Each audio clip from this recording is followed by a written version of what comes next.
please feel free to go. You've got lunches and other films to go to. Thank you again for staying. This chunk of the story in particular reminds me how much John, my producer who's at the back there, thank you John, and I relied on the kindness of others. Manny Call, the wonderful Indian man in here who made Luski Roti, he just helped us so much in India. He would call people, he helped us so much. Manny Call died a few months ago of cancer, so I'd love to dedicate the screening that we've just seen to him. Buck Henry, who's in this picture, you know Buck Henry, the satirist who wrote Graduate. He helped us so much, and I was thinking about this. The biggest debate we had in the edit suite was not about what does Bergman mean or what does Antonio only mean. It was, Buck Henry's got a plastic baby. It was like, should I say this is a plastic baby or not? Will it freak people out? Will the child protection officers come after us? Do they think it's a real baby? So that was, yeah. And so as usual, questions, comments, or any old thing you want to say? Yes? I really appreciate the fact that you draw connections between one filmmaker and another and how they're influenced, like bubbles. Bubbles. And I appreciate your thoughts on two things that popped into my mind today. One was your pocket scene where the first was being passed off. I immediately thought of Polanski's The Ghostwriter. Yes. Do you see a connection there? Yes, I mean Polanski likes Bresson, but isn't a huge fan of Bresson. Polanski sees himself as a little bit more of a Baroque filmmaker than Bresson. That ultra-pared down style that Bresson has, the repeated takes, whereas Polanski loves like the ending of, have you ever seen Polanski's film The Tenant? There's an ending where Polanski's dressed as a woman, he's climbing a stair, he falls down, so he loves a bit more excess than Bresson, but there's certainly a closeness there. Well, it's 4 times as long as well. 4 times, absolutely, yes. The other one was I Am Cuba. Yes. That huge tracking shot. Yes. Me of the Russian art. Russian art, funny you mentioned Russian art. For those of you who haven't seen Russian art, basically this film sort of ends with Russian art. And so if you can bear to stay with us for 2 more days, you'll see Sokurov talking beautifully and movingly about Russian art. Yeah, and that, it's funny that that very last bit on Cuba alone, the second cut was 82 minutes, and we had to get it down to 40 minutes. Painful stuff. Yes? At the end of the film, will it become clear why you now have in each session somebody write their name on the window? No, it's more just like the idea of the signature. Filmmakers have a signature, a sort of handwriting, a language almost, and so some people, and then we started to work so fast that we ran out of time to get the signatures, but I like the idea of people just sort of almost signing in like a visitor book. They're coming in for a little bit, but that's it. Yes? I'm wondering which decade you love most as just a film watcher, Yeah. and which decade you found the most fascinating to research. Did everybody hear that question yet? Yeah. Very interesting question. There's the decade that you lived through. I haven't lived through any of this yet. The next bit is me.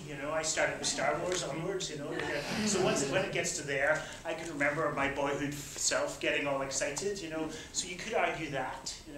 I think more objectively as a film historian, I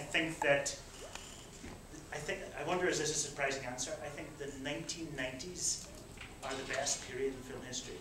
More even than the 20s. Most people would argue the 20s or the 60s.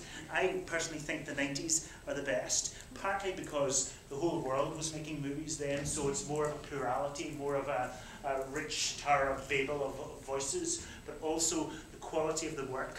By that stage, cinema had become more democratic. It wasn't only for rich people or people whose dad was in the film industry. Everybody had a chance, and therefore it was more of a meritocratic form. You've got Claire Denis, one of my favourite filmmakers, etc. You've got the great European work, etc.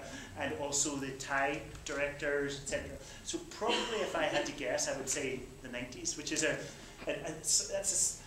also a way of saying to those people who think that cinema is dying, that the tube of toothpaste is squeezed dry. I think that's a way of saying, actually, no, it isn't.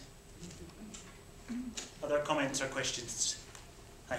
Well, first of all, just congratulations. What a mammoth undertaking. It was just so admirable and Thank you. So fantastic. Thank you. but I was just wondering, this is such a great document that you've created here, and this is my first screening today. Sure, thank you for joining us, and I hope it was okay to join Oh, halfway through. fantastic, fantastic. In fact, I'm hoping to come on Saturday for the marathon, the marathon. But and drag other people smuggle with in pizza or something to share. But so forgive me if you've already addressed this, but Yes. it just seems that this is crying out to be released on DVD as a Yes. as a collection. Now, you know, distribution is a funny business. Do you already have film distribution? Or? We have, you're exactly right. I mean, I think this feels like a DVD box set, doesn't it? Something that people can watch in their own time, in their own home. It's lovely that you're all sitting for 3 hours, but that's maybe a bit too long. And just everybody deserves to have it. Yeah, so that would be very nice. That'd be very nice. We have, this is so new, this is like, we finished it 3 weeks ago.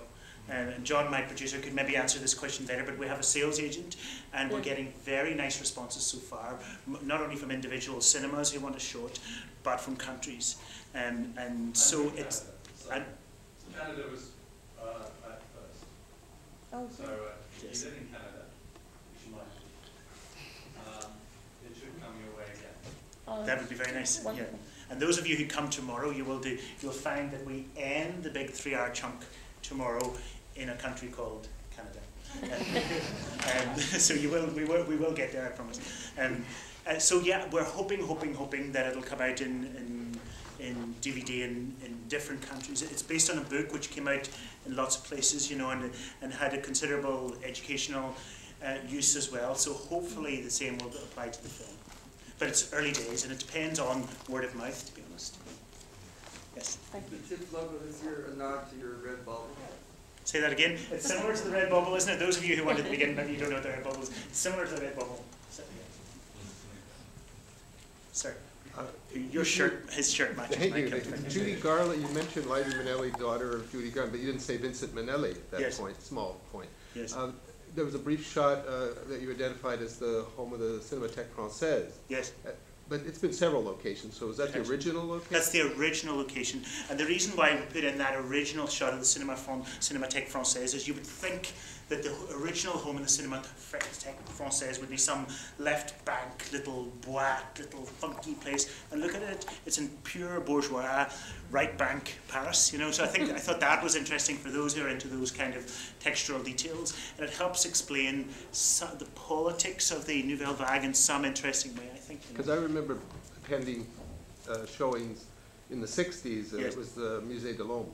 Yes, exactly. It was there, but this was before that. That was the first place. We went to the Musée de l'Homme after that, and you know now it's this very nice building. I think we have a shot of the new building as well. Just one more small point. Primary, wasn't that John Kennedy? Yes. What did I say? Robert Kennedy. You said following No. Robert Kennedy. No, I didn't. Yes, you did. Did I? No. Oops.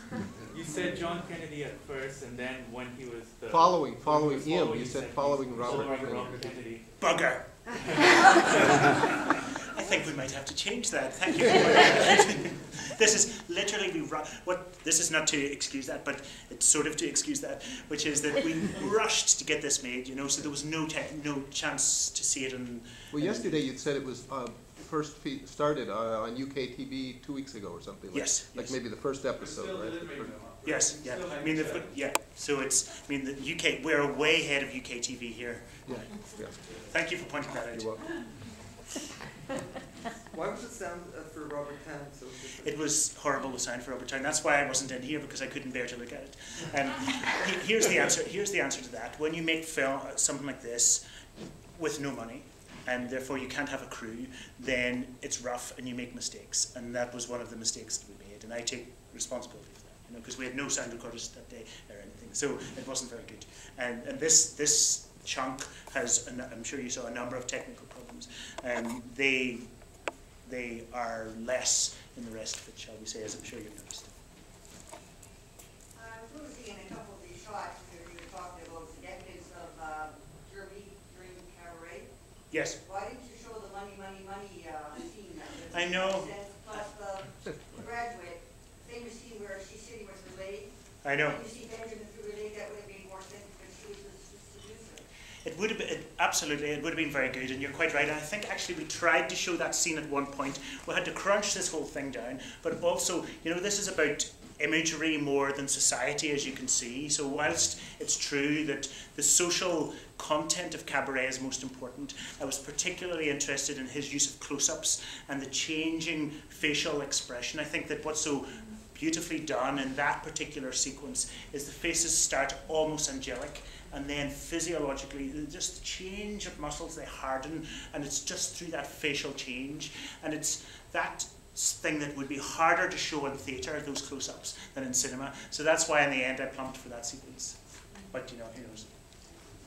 You showed the movie with the hand from was Czechoslovakia? Yes. But there's isn't there like a big culture of stop-motion animation in Eastern Europe? Do you spend more time with that later on? No, because Czechoslovakia was the same. Sorry, can you repeat? We can't hear you. Sure.